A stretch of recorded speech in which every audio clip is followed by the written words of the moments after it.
మండపేట నియోజకవర్గం గురించి ఇప్పుడు ఒకసారి పరిశీలిద్దాం. మండపేట నియోజకవర్గం గతంలో వేరువేరు సెగ్మెంట్స్ లో ఉండి 2009 నుంచి ప్రత్యేక నియోజకవర్గంగా ఏర్పాటైంది.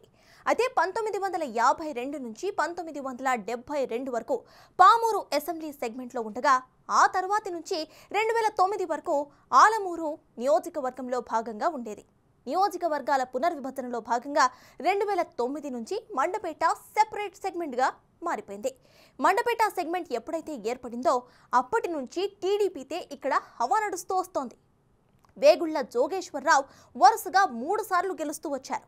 మరి ఈసారి మండపేట నియోజకవర్గం ఓటరు నాడి ఎలా ఉందో తెలుసుకునే ముందు 2019 అసెంబ్లీ ఫలితాలను ఇప్పుడు ఒకసారి పరిశీలిద్దాం.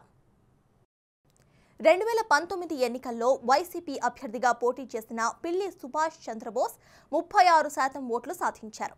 టీడీపీ అభ్యర్థి 42% ఓట్లు, జనసేనకు 19% ఓట్లు వచ్చాయి. ఇతరులు 3% ఓట్లు మాత్రమే సాధించారు.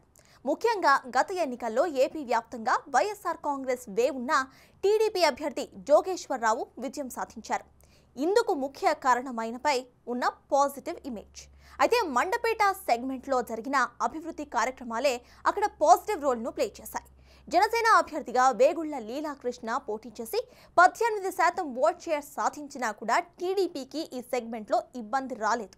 మరి ఈసారి ఎన్నికల్లో మండపేట సెగ్మెంట్లో రాజకీయం ఎలా ఉండబోతోందో big TV exclusive detailed election సర్వేలో వెల్లడైన అభిప్రాయాలను ఇప్పుడు పరిశీలిద్దాం. ముందుగా క్యాండిడేట్స్ యొక్క బలాబలాలు చూద్దాం.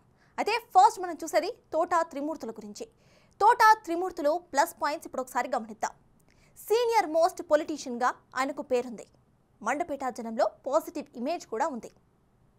సెగ్మెంట్లో గత 5 ఏళ్ల నుంచి యాక్టివ్గా ఆయన కార్యకలాపాలను నడుపుతున్నారు. కాపు సామాజిక వర్గం మద్దతు కూడా ఆయనకుంది.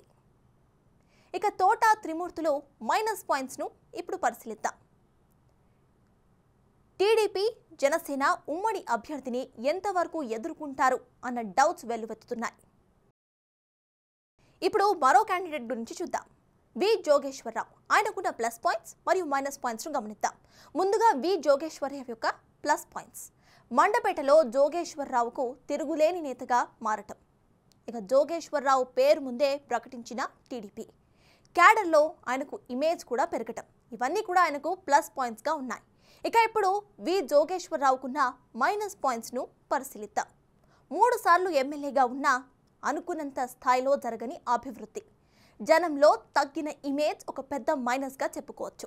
ఇక కేశవపురం గ్రామస్తులకు ఇల్లు కట్టిస్తానన్న హామీ నెరవేర్చకపోవటం.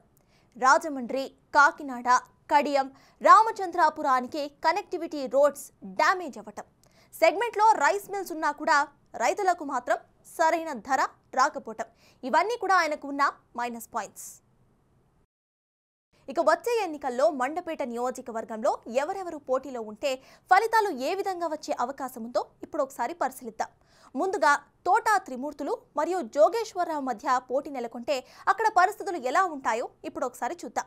ఇప్పటికిప్పుడు ఎన్నికలు జరిగితే మండపేటలో టీడీపీకి ఎక్కువ ఎడ్జ్ కనిపిస్తున్నట్లు బిగ్ టీవీ సర్వేలో వెల్లడైంది. వైసీపీ అభ్యర్థి తోట త్రిమూర్తులకు 47% ఓట్లు, టీడీపీ అభ్యర్థి జోగేశ్వరరావుకు 49% ఓట్లు, ఇతరులకు 4% ఓట్లు వచ్చే ఛాన్సెస్ ఎక్కువగా కనిపిస్తున్నాయి. చెప్పాలంటే మండపేటలో గతంలో మాదిరి ఈజీ విక్టరీ ఏ పార్టీకి కనిపించే పరిస్థితి అయితే ఇప్పుడు కనిపించడం లేదు. టీడీపీ వైసీపీ మధ్య ఓట్ల తేడా ఇప్పటికిప్పుడు చూస్తే 2% మాత్రమే కనిపిస్తుంది. అంటే టఫ్ ఫైట్ ఖాయమే.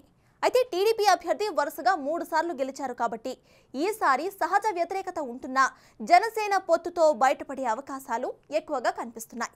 మండపేటలో 12% ఉన్న కమ్మ కమ్యూనిటీ ఓట్లు కూడా టీడీపీకే పడే ఛాన్సెస్ ఉన్నాయి.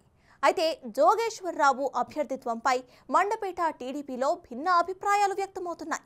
అదే సమయంలో వైసీపీ అభ్యర్థి తోట త్రిమూర్తులు కూడా కాపు కమ్యూనిటీ నేత కావడంతో కాపుల ఓట్లు 2 వైపులా కూడా చీలి ఎన్నికల నాటికి ఈక్వేషన్స్ ఎటువైపైనా మారేందుకు ఆస్కారం గట్టిగా కనిపిస్తుంది. ఇంకోవైపు మండపేటలో వరుసగా 3 సార్లు టీడీపీ అభ్యర్థి గెలవటం, అనుకున్నంతగా ఈ సెగ్మెంట్లో అభివృద్ధి చెందకపోవడంతో ఇటువంటి అన్నీ కూడా క్యాలిక్యులేట్ చేసుకుంటే వైసీపీ ఓట్ షేర్కు కారణంగా సర్వేలో తేలింది.